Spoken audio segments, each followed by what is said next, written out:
स्वः तत्सवितुर्वरेण्यं भर्गो देवस्य धीमहि धियो यो नः प्रचोदयात्।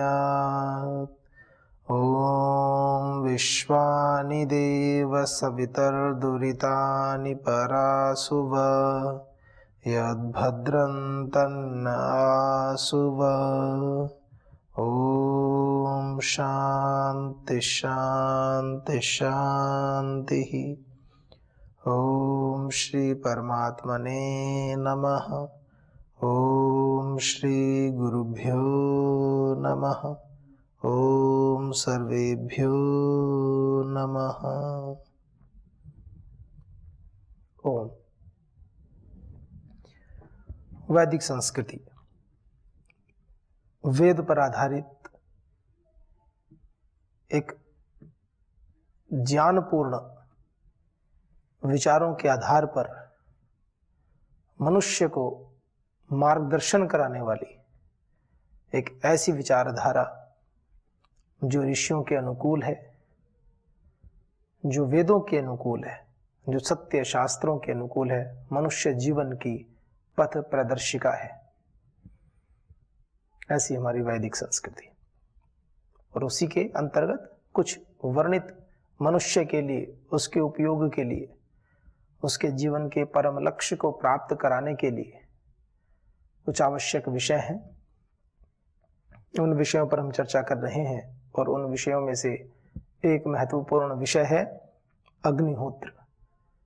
यज्ञ के माध्यम से हम अपने जीवन के उन परम सत्यों को पा सकते हैं, लाभ प्राप्त कर सकते हैं। तो वे अग्निहोत्र में प्रयुक्त मंत्र कौन कौन से हैं, इन विषयों में हमने पीछे स्वाध्याय किया, और इसी क्रम को आगे बढ़ाते हैं।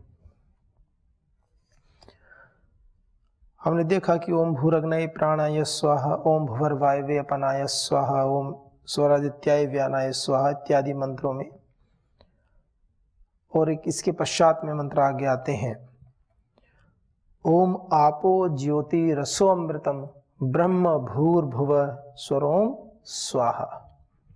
स्वरोम, ये जो आपने देखा, ओम आपो ज्योति रसो अमृतम ब्रह्म भूर्भुवः स्व, भूर्भुवः स्वरोम स्वाहा। ये भूर्भुवः स्वः, ओम भू, ओम भुवः, ओम स्वः। गायत्री मंत्र करते हैं तो क्या बोलते हैं? ओम भूर्भुवः स्वः, तो भूः भुवः स्वः। प्राणायाम मंत्र बोलते हैं तो क्या आता है? ओम भूः, ओम भुवः, ओम स्वः, ओम महः। इस प्रकार का क्रम, उसमें भी ओम भू, ओम भुवः, ओम स्वः। जब अग्निहोत्र में आहुतियां देते हैं तो क्या मंत्र बोलते हैं? ओम भूरग्नये स्वाहा, भूः अग्नये, ओम भुवर्वायवे स्वाहा, भुवः, ओम स्वरादित्याय स्वाहा, स्वः। तो वहां भी भू, भुवः, स्वः, और फिर इनको मिलाकर के फिर एक मंत्र की आहुति देते हैं। ओम भूर्भुवस्सुरग्नि वायवादित्येभ्यः प्राणापान व्यानेभ्यः, ओम भूर्भुवस्सुरग्नि। दीप प्रज्वलन करते हैं। ओम भूर्भुवस्सुरो द्यौरेव भूम्ना, ओम भूर्भुवः स्व। बार बार बार बार बार बार, कितनी विशेषता है इन शब्दों की। इनको महाव्याहृति कहा है। क्यों? क्योंकि भू प्राणों से प्यारा, भुव दुख विनाशक, और स्व सुख स्वरूप परमात्मा है। तीनों विशेषण बहुत ही सार्थक है। प्राणों से प्यारा, दुख विनाशक और सुख स्वरूप, ये तीन बहुत बड़े विशेषण परमात्मा के देते हैं।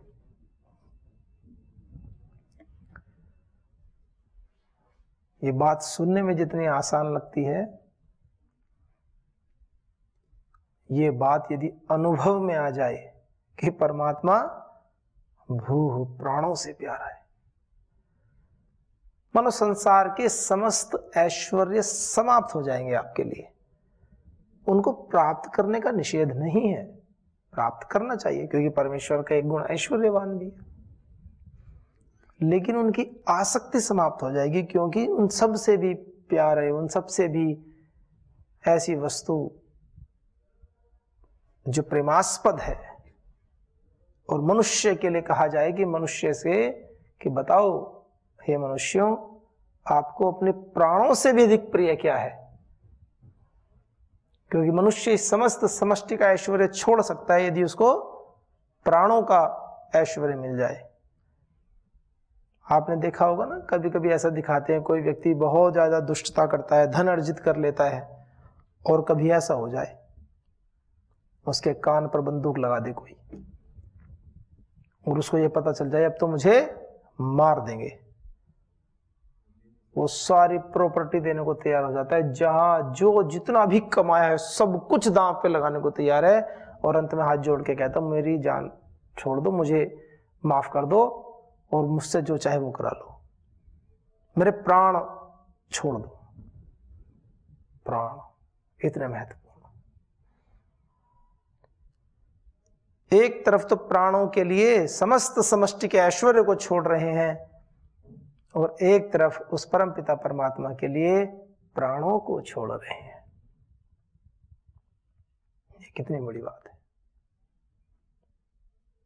लेकिन वो प्राण ऐसे नहीं कि कोई सुसाइड कर ले कि हम भगवान के लिए सुसाइड कर रहे हैं, ऐसी बात नहीं। वो ज्ञानपूर्वक बात चल रही है, आप समझ भी रहे हैं जिन संदर्भों में मैं बात कह रहा हूं। प्राणों को छोड़ने का मतलब क्या है? शरीर से समस्त प्राणों को बाहर निकालना, ये तात्पर्य नहीं है वहां पे। प्राणों को छोड़ने का मतलब यह है कि प्राण जिस विषय को लेकर के हम आसक्त रहते हैं, जिन विषयों में प्रतिदिन समस्त प्राणों का उपयोग करते हैं, जिसके लिए रात दिन एक किए रहते हैं, आसक्तिपूर्ण कार्यों के लिए, संसार के वैभव के लिए, उस आसक्ति को बिल्कुल नष्ट कर देना, यह है तात्पर्य। उस ईश्वर के लिए प्राणों का ही उत्सर्ग कर देना। प्राण का अर्थ है उस जीवन का ही उत्सर्ग कर देना, और जीवन का ही अर्थ है दुख मुक्त हो जाना, राग द्वेष से मुक्त हो जाना, मोह से मुक्त हो जाना, सर्व कर्म फल त्याग, सभी कर्मों की आसक्तियों को, उनके फल का त्याग कर देना। काम नहीं करना ऐसा नहीं, कर्म फल की आसक्ति का त्याग कर देना। जैसे सन्यास जीवन होता, तो ऐसा कहते हैं, सन्यास जीवन को परिभाषित करें तो क्या होता है? सन्यास जीवन को यदि परिभाषित करना हो कुछ शब्दों में तो क्या कहेंगे? सीधा से बोलते हैं कि पिछले जन्म की मृत्यु कर लो। पूर्व जन्म की मृत्यु, ये नवीन जन्म है ना, नया जन्म है।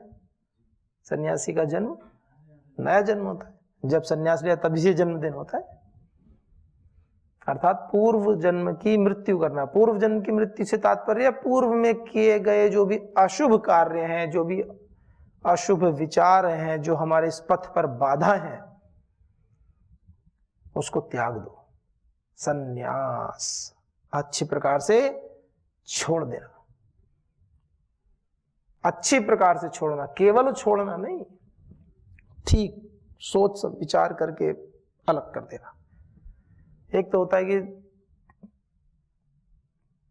जैसे आप कहीं बाहर जा रहे हैं, विद्यालय में आ रहे हैं, कक्षा पढ़ने जा रहे हैं, आकर के बैठ गए, और आकर के बैठ गए, आपको लगा रही हमारी तो पुस्तक ऊपर छूट गई है, तो दौड़ करके जाओगे, उसको ले आओगे। एक होता है कि जब आप कक्षा से आ रहे हो तो आपकी नजर पड़ी, तो आपने देखा कि ये आज तो कक्षा में दूसरा पाठ पढ़ाया जाएगा, आप सोच समझ करके उस पुस्तक को कक्षा में ही छोड़कर आए, आकर के बैठ गए। फिर किसी ने कहा कि आप पुस्तक नहीं लाए, क्योंकि आपसे वो छूटी नहीं है, आप वो सोच समझकर रख कर आए हो, छोड़ कर आए हो, तो आपके मन में परेशानी नहीं होगी, विचलन नहीं होगा। आप आराम से कहोगे कि भाई आज पाठ ऐसा नहीं है, आज नहीं लाएंगे। विषय बताने के है कि एक चीज हम छूट जाती है और एक हम छोड़ देते हैं। तो ज्ञान क्या कहता है? ज्ञान कहता है चीजों को छोड़ दो, स्वयं से छोड़ दो। उसका अर्थ क्या होता है? स्वयं से छूट जाना। स्वयं से छोड़ने का मतलब स्वयं से छूट जाना। ज्ञान और इसकी भी ऊपर की बात कहता है। ज्ञान कहता है अपने आप ही छूट जाना, हमें कुछ पुरुषार्थ ही ना करना पड़े। ये ज्ञान का कार्य है, ज्ञान का फल है।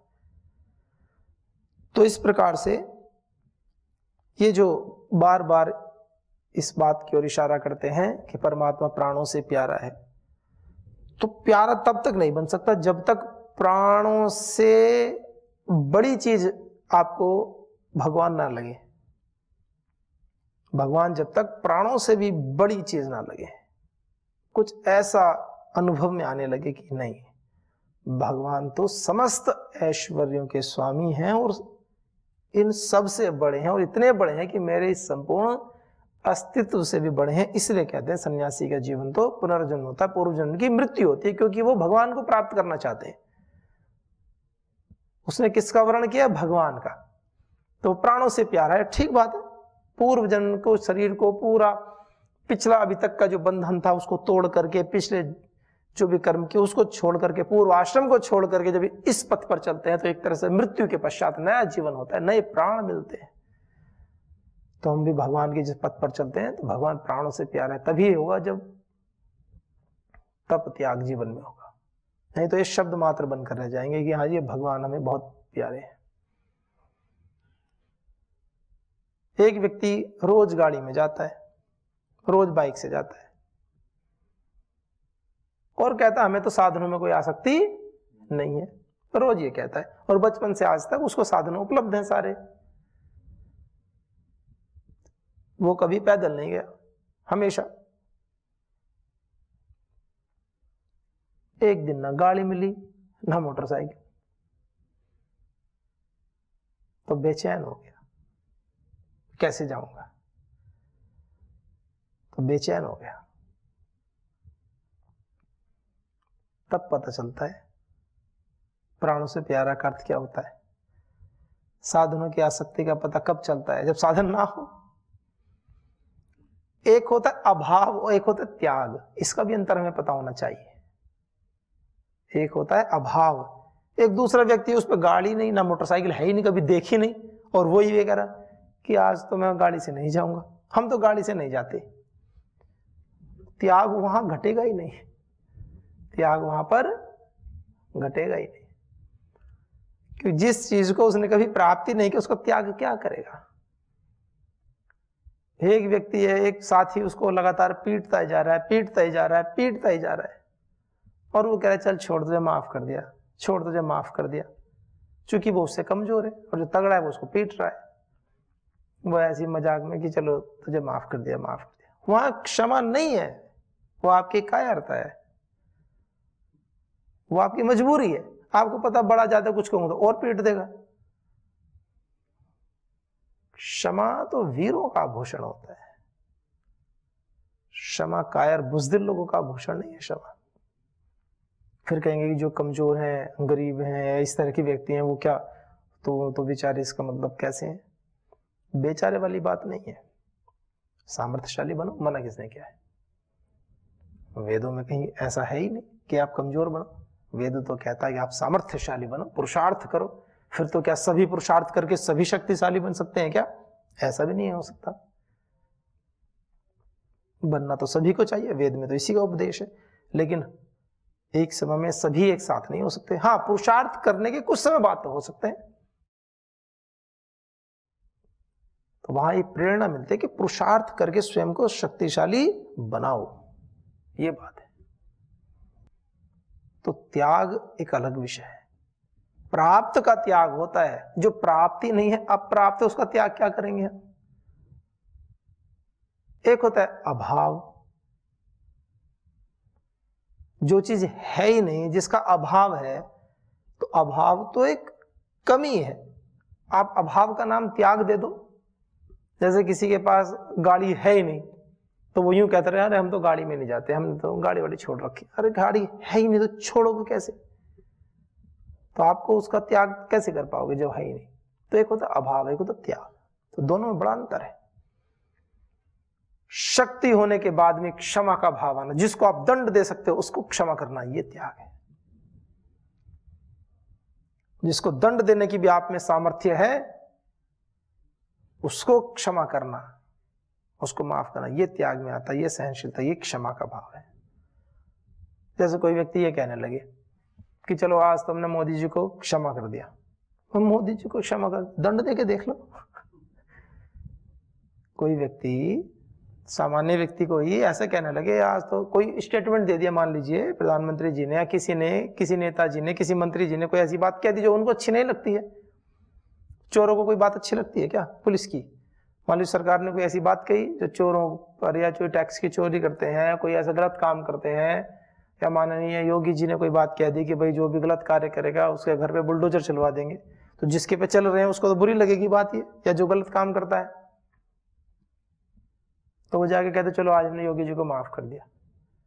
तो माफ करना, आपके माफ करने या ना करने का कोई फर्क है? आप दंड दे के देख लो उसको। तो क्या है, ये कुछ शब्द हो जाते हैं ऐसे। तो हमें यह समझने की बात है कि हम जिन विषयों को त्याग कह रहे हैं, क्या कहीं वो अभाव पक्ष के द्योतक तो नहीं है? कहीं ऐसा कह के हम अपने पुरुषार्थ को कम तो नहीं कर रहे हैं? अपना पुरुषार्थ तो हमें बढ़ाना चाहिए, इस स्थिति में आना चाहिए। तो चलिए, तो बात चल रही है परमात्मा के स्वरूप के विषय में कि ओम भूर्भुवः स्वः एक मंत्र, ये शब्द कितनी जगह आए हैं, बार बार आते रहते हैं। कभी दीप प्रज्वलन मंत्र में आएंगे, कभी अलग अलग आते रहते हैं। गायत्री मंत्र में आएंगे, प्राणायाम मंत्र में आएंगे, आहुतियां देते हैं तब आते हैं। और फिर यहां भी आया ओम आपो ज्योति रसोमृतम ब्रह्म भूर्भुवः स्वरोम स्वः। परमात्मा के विषय में बताया कैसे है परमात्मा। आपः सर्वव्यापक, आपः जल का पर्यायवाची है, जल को भी आपः कहते हैं, और यहां परमात्मा के लिए भी आपः, आपलरी व्याप्तौ, जो व्याप्त है, तो इसी से बनाया आपः। परमात्मा कैसा है? व्याप्त है, सर्वव्यापक है। आप कहोगे जल कहां व्याप्त है? ये जो अंतरिक्ष में देखते हो ना आप, ऊपर सारा नीला नीला नीला नीला दिखाई देता है, कि क्या है नीला? ये सब जल के सूक्ष्म कण हैं, तरस रेणु बोलते हैं, अणु से भी सूक्ष्म, तरस रेणु बहुत सूक्ष्म। इस समस्त पृथ्वी में 3/4 भाग में जल है, 1/4 भाग में पृथ्वी है। पृथ्वी के 4 हिस्से किए जाएं तो उसमें से 3 भाग में क्या बताते हैं? जल। और उस 1/4 भाग में भी जितने सृष्टि है, जितने प्राणी हैं, उनमें भी 80% जल है। मनुष्य क्या है इसमें? जल। हमारे पूरे शरीर में जल 70 to 80% जल है, जलीय तत्व है। ये बादल है, इतने सब जल है। वृक्ष है, कहते हैं लकड़ियां गीली है, गीला मतलब जल है, जलीय तत्व। उसमें भी जो 1/4 बचा है उसमें भी जल है। कितना जल है? जल ही जल। और अंतरिक्ष को क्या कहते हैं? महती अर्णव, महान अर्णव, महान समुद्र है ये जो अंतरिक्ष है। ये जितने भी जलीय तत्व, जितना भी नीला नीला सब दिखाई देता है, व्याप्त, सब व्याप्त है जल, जलीय तत्व। मानो सृष्टि की उत्पत्ति ही जल से हो रही है, जल से उत्पत्ति होती है। वह एक विशेष प्रकार का अलग कार्यक्रम है। तो ये जो विषय इतना व्यापक विराट विषय है, तो क्या कहा परमात्मा कैसे? आप कैसे हैं? सर्वव्यापक हैं। परमात्मा को ऐसे संबोधित किया गया। ओम आपः ज्योति, आपो ज्योति आपः, जो व्याकरण पढ़े हुए हैं तो उनको पता होता है, या सुप्रत्यय सुओजस ऐसे प्रत्यय आते हैं, फिर आदेश हो जाते हैं अलग अलग, हसी आदि लग जाते हैं, आपो बन जाता है। आपो और क्या है? ज्योति, ज्योति ही, ज्योति। एक तो ज्योति होती है, देखो दो प्रकार की बातें चल रही हैं, हमारे सिद्धांत क्लियर होने चाहिए। एक होता है प्रकाश करने वाला, कि जो वस्तुएं प्रकाश करने वाली हैं उनको भी प्रकाशित करने वाला। तो परमात्मा कैसा है? ज्योतिषाम ज्योति,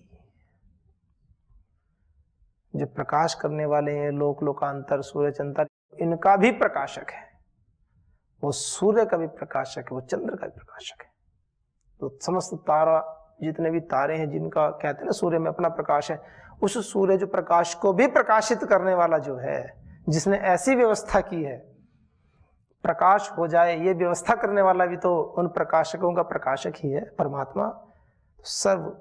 सबका प्रकाशक, ज्योति स्वरूप है जो सबका प्रकाशक है, उसको कोई प्रकाशित नहीं करता, वो सबको प्रकाशित करता है क्योंकि वो प्रकाश स्वरूप है। जैसे माचिस की तीली है, आप माचिस की तीली से किसको प्रकाशित कर सकते हो? क्या जल को प्रकाशित कर सकते हो? आप जल में रुई डुबो के लगा दो, क्या उसको प्रकाशित कर पाओगे? तो प्रकाशित भी तो उसी को कर पाओगे जिसमें प्रकाशित होने की सामर्थ्य है। तेल में बाती लगा करके रखी, उसको तो कर सकते हो। माचिस में तो प्रकाशित करने की सामर्थ्य है, लेकिन प्रकाशित होने की सामर्थ्य जल में नहीं है ना, तेल में। उसमें रुई डालो तो हो जाएगी। तो परमात्मा भी जो लोकांतरों को, सूर्य आदि जो भी तारे हैं उनको, जिनमें प्रकाशित होने की सामर्थ्य है, उनको भी परमात्मा प्रकाशित करने वाला है। इसलिए कहा उसको ज्योति। वह सर्व प्रकाश स्वरूप है, सबका प्रकाश करने वाला है और स्वयं भी प्रकाश स्वरूप है। ऐसे आपो ज्योति ही। और क्या कहा? रसो अमृतम, रस स्वरूप है। रस सबके प्रति प्रीति करने वाला है। रसोमयी वह, रसोमय, रसो वैसा, वो रस वाला है। परमात्मा की जब स्तुति प्रार्थना उपासना करते हैं तो एक अनन्य प्रीति, अनन्य प्रेम उत्पन्न हो जाता है। रसो वैसा। जो भगवान की उपासना करने वाले हैं और उनका जीवन नीरस। कुछ लोग होते हैं इतने उखड़े उखड़े स्वभाव वाले, कुछ का स्वभाव इतना उखड़ा हुआ रहता है, कहते हम तो समाज से कट गए। अरे रसो वैसा है, जिसकी उपासना करने वाले हो वो रस से भरा है।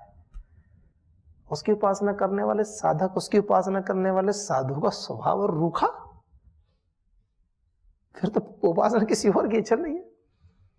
जिसकी आप उपासना कर रहे हैं वो रस स्वरूप है और जीवन में रस नहीं आ रहा है, सूखे सूखे मुरझाए मुरझाए फिर रहे हैं, तो फिर परमात्मा की उपासना नहीं चल रही, कुछ और कार्यक्रम है। मुंह में जलेबी डाली और मुंह मीठा ना हो, ऐसे कैसे हो सकता है? या तो जलेबी ठीक नहीं या चाशनी खराब है।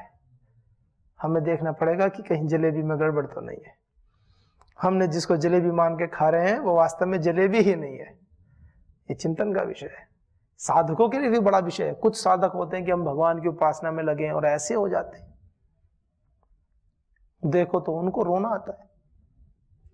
एक होता है जो साधक जो ईश्वर के विरह में रोता है, भगवान की याद में रोता है, हे प्रभु जल्दी से मेरे अंदर अपने स्वरूप को प्रकाशित कर दो। एक वो है, वो भक्त का एक हृदय, एक वो अलग स्थिति है, भावपूर्ण अवस्था है। और वो दुखी होकर नहीं, वो इस भाव से कि हे भगवान जल्दी और जल्दी, अब बस अब दूरी बर्दाश्त नहीं होती प्रभु। ये भक्त का एक भाव है। जैसे छोटा बच्चा माँ को देख ले, माँ छोटा बच्चा है, माँ को देखा तो माँ तो आ ही रही है उसके पास, वो इंतजार नहीं करता, दौड़ के जाके पकड़ लेता है माँ को कि अभी दूरी बर्दाश्त नहीं माँ के पास जाने के, माँ के गोद में जाने के लिए। तो भक्त का वो भाव होता है कि भगवान जी बस अब दिख तो गए हो पर अब बर्दाश्त नहीं होता है, हे प्रभु। चेहरा देखो साधुओं का, ऐसा लगता है पता नहीं कितने गम में जी रहे हैं। ये भगवान के पथ पर चलने वाले साधुओं का अपमान, भगवान का अपमान है। रसो वैसा, रस स्वरूप है परमात्मा, सबसे प्रीति करता है, सबसे स्नेह रखता है। जब साधकों से स्नेह रखने वाला सीधा परमात्मा है तो और किसकी आवश्यकता है? पर वो प्रेम अनुभव उसी को होगा जो उसके पथ पर चलने वाला है, जो पूरी प्रामाणिकता के साथ आगे बढ़ रहा है। मन में छल कपट रख करके सामने हाजी हाजी और पीछे नाजी नाजी, किसको धोखा देना है? ईश्वर को धोखा नहीं दे सकते। हमें लगता है कि हम धोखा दे रहे हैं, हम स्मार्ट हैं, अपने साथ घात कर रहे होते हैं, स्वयं को झूठ बोल रहे होते हैं। कुछ लोग सहज प्रसन्न रहते हैं, ऐसे मैं देखता हूं और आप भी सब देखते ही होंगे। कुछ साधक होते हैं, साधक का अर्थ जब भी बात करते हैं साधक की, तो सब जो भी सब भारत में पैदा होकर भगवान के पथ का अनुसरण करने वाले हैं, वेदों का, शास्त्रों का सच्चे अर्थों में अपने गुरुजनों का जो अनुसरण करते हैं, अच्छी बातों का अनुसरण करते हैं, सभी साधक हैं। तो आप भी देखते होंगे अपने आसपास में, और स्वयं को भी देखना चाहिए। कुछ सहज प्रसन्न होते हैं। ज्ञान कितना है इसकी बात छोड़ दो कि बहुत बड़ा ज्ञान उत्पन्न होगा तब प्रसन्न होंगे ना, ऐसा नहीं होता। कुछ सहज प्रसन्न रहते हैं। उन्हें प्रसन्न होने के लिए बहुत बड़ी बड़ी बातों की आवश्यकता नहीं है कि बहुत बड़े आध्यात्मिक सत्य मिल गए तो प्रसन्न होंगे ना, कुछ छोटी छोटी बातों में प्रसन्न रहते हैं। रोज 1 गिलास पानी पीते हैं, किसी दिन 1.5 गिलास पानी पी ले तो प्रसन्न हो जाएंगे। प्रसन्नता के लिए कोई बात है। रोज 3 रोटियां खाते, आज 2 रोटी खाई तो प्रसन्न हो जाएंगे। आज हमने 1 रोटी कम खा ली, आज साधना कर लेंगे, थोड़ी आलस्य कम आएगा। साधक की प्रसन्नता का पैमाना तो मापा ही नहीं जा सकता। एक व्यक्ति ने साधक को कुछ बुरा भला कह दिया, उसको देख करके हम मुस्कुरा लेते हैं कि देखो इन्होंने मुझे बुरा भला कहा तो मैं इनके प्रति सद्भावनाएं प्रेषित कर रहा हूं। प्रसन्न रहना चाहिए साधक को। इस क्यों? क्योंकि जिसकी उपासना करने वाले हो वो रस से भरा है, रस से भरा है, प्रेम से भरा है, स्नेह से भरा है। कुछ को एकांत पसंद आता है, कोने में जाते हैं, जाओ कोई दिक्कत नहीं, पर कोने में से जब बाहर आओ तो प्रसन्न होकर के आओ। आपको देख करके प्रसन्नता हो, ऐसे ना हो कि आप आंखें खोले पता चलेगी आंखें लाल और चेहरा मुरझाया हुआ, पता चले निद्रा में सो के आया उठ के, पता ही नहीं चलता कि कहां गए थे। चेहरे पर ऐसी नवीनता, कोमलता होनी चाहिए, जैसे कोई किसी मेले में बिछड़ा व्यक्ति अपने परिवार से मिलता है, खिल जाता है। भगवान से मिलके आए हो, खिलो। ध्यान साधने के बाद खिलो, कुछ ध्यान साधने के बाद ऐसे हो जाए गंभीर। एक बात वो अलग है, ईश्वरीय गंभीरता को धारण करना जीवन में और शांत चित्त रहना। कोई इसका मतलब ये नहीं कि हास्यासन जोर जोर से करना, वो एक अलग बात है, वो एक प्रोसेस है, थेरेपी है, जो आवश्यक है वो करना। तो इस विषय पर और चर्चा करेंगे। बड़ा सुंदर मंत्र है, आपो ज्योति रसो अमृतम ब्रह्म भूर्भुवस्सुः। सात्विक कार्य क्या करें, सबका दिन मंगलमय हो। ओम शांति शांति शांति। ओम श्री परमात्मने नमः। ओम श्री गुरुभ्यो नमः। ओम सर्वेभ्यो नमः।